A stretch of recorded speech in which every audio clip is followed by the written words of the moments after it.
Francisco Marques dos Santos, mais conhecido pelo pseudônimo de Marcos da Cruz. Nascido em Sobral em 1928 e falecido em 2012, foi um dos pioneiros do rádio sobralense, tendo sido o primeiro a falar em rádio na cidade, inaugurando a primeira rádio de Sobral, a Rádio Irapuã, hoje Rádio Regional, em 1951. Como radionovelista, escrevia, dirigia e atuava em suas obras. Marcou a história sobralense com a seriedade com que se comunicava com seu público.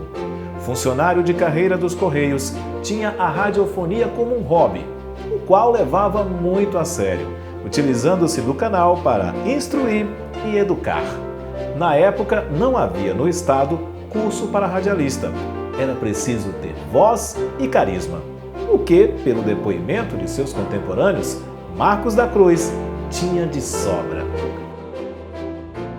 Pois bem, então eu fui crescendo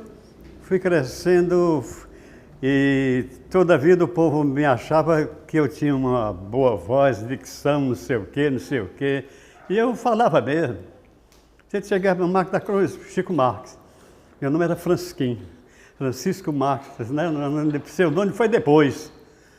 O pseudônimo foi quando eu ocupei a Rádio Iracema de Sobral e a Rádio Educadora do Nordeste, a Rádio Tupinambá de Sobral. Quem deu esse nome fui eu, ao Padre Palhano. Era Difusora Princesa do Norte. Eu dei o nome de Rádio Tupinambá de Sobral. O Marcos da Cruz, Francisco Marques dos Santos, né? Francisco Marques dos Santos, o Marcos da Cruz era um talento em pessoa. Era talento, era humildade, era amor às artes. Escrever uma novela é muito complicado, é muito difícil. Ele fazia isso, né? E eu vi os papéis, aqueles papéis de carta antiga, aquele bem fininho, aqueles blocos de carta antigamente que você escrevia, eram datilografados em várias vias nessas folhas, e eu me lembro muito bem isso aí. Naquele tempo, que a televisão era difícil, né? Que já tinha televisão, mas então tinha a novela radiofonizada. Aí o camarada tinha que se desdobrar para fazer efeito sonoro, para criar vozes. E o Marcos da Cruz fazia uma imensidão de vozes. E com relação aos personagens, ele conhecia cada pessoa que ele já ia convidar. Né? Não tinha dinheiro, era só pela vontade mesmo de fazer, o amor pela radionovela. E ele sabia quem era quem. Meu pai era muito assim, ele sabia quem era quem, né? Ele sabia quem podia fazer aquele trabalho, ele não levava qualquer um. Então, acho que quem ele levou foram aprovados, talvez, no pequeno teste que ele fazia com as pessoas, e ali ficaram várias pessoas com ele, né? Radionovelas, ele criou inúmeras, e todas elas enfocando temas interessantes, enfoque de tema social, enfoque do cotidiano, problemas familiares. E nessas novelas, ele atuava, ele dirigia e ele treinava todo o seu elenco. Ele escolhia e treinava o elenco. Ele era muito assediado porque as pessoas perguntavam como é que era, quem era que fazia cada personagem, e ele, na simples humildade dele, dizia que ele ocultava, mas tinha que dizer que era ele que fazia. Então era aí que estava aquela magia do rádio, né? Fazer os personagens e as pessoas perguntavam quem era e ele tinha que dizer que era ele. Então ele dizia com muita satisfação que era ele que fazia aqueles personagens, Benedito Cavaco e outros coronéis que ele fazia as vozes, muito tipos de vozes diferentes. Então eu via a felicidade com que ele dizia que era ele que fazia os tipos de vozes, né? O pessoal concordava, gostava muito. Primeiramente porque tinha qualidade, o trabalho dele tinha qualidade, era coisa séria. Às vezes até na parte cômica, mas ele tratava com seriedade o trabalho.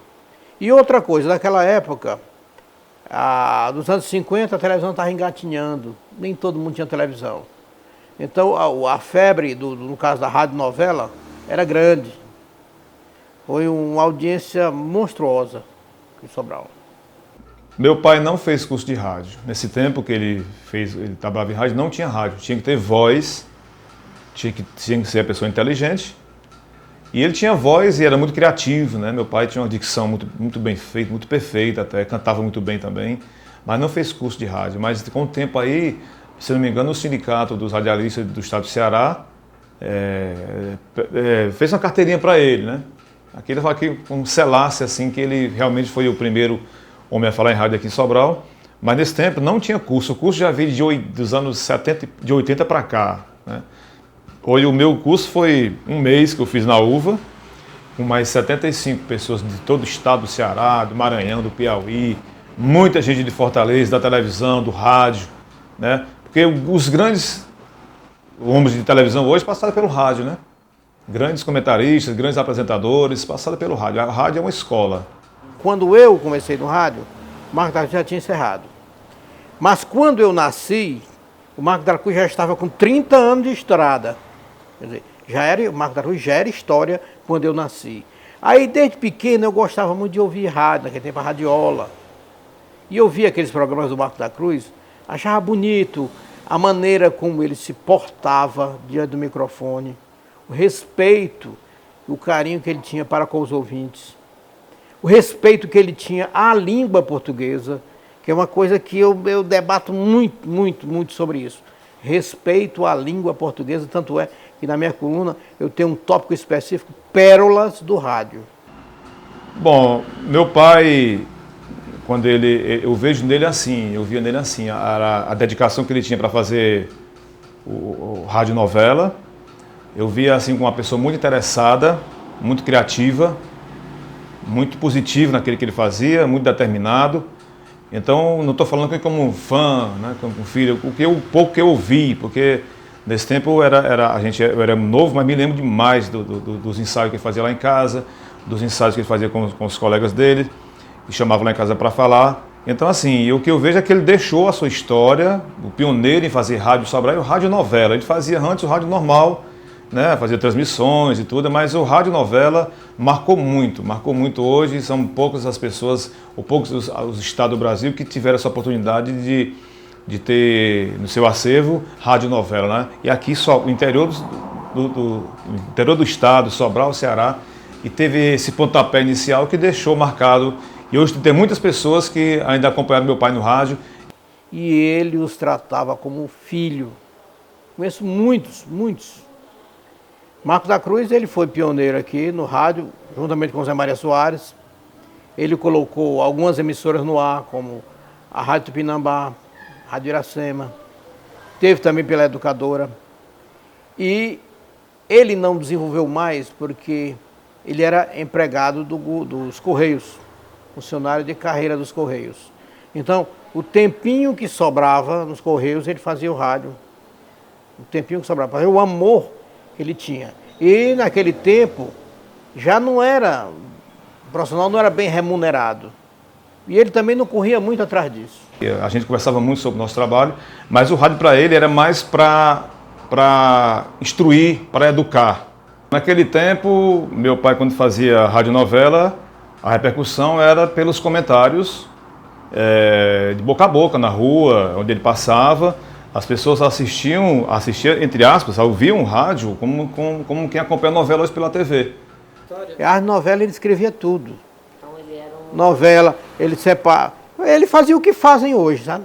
O que fazem hoje no vídeo. Ele fazia o que fazem hoje para o rádio, né? Para sonorizar. E hoje a pessoa faz no vídeo.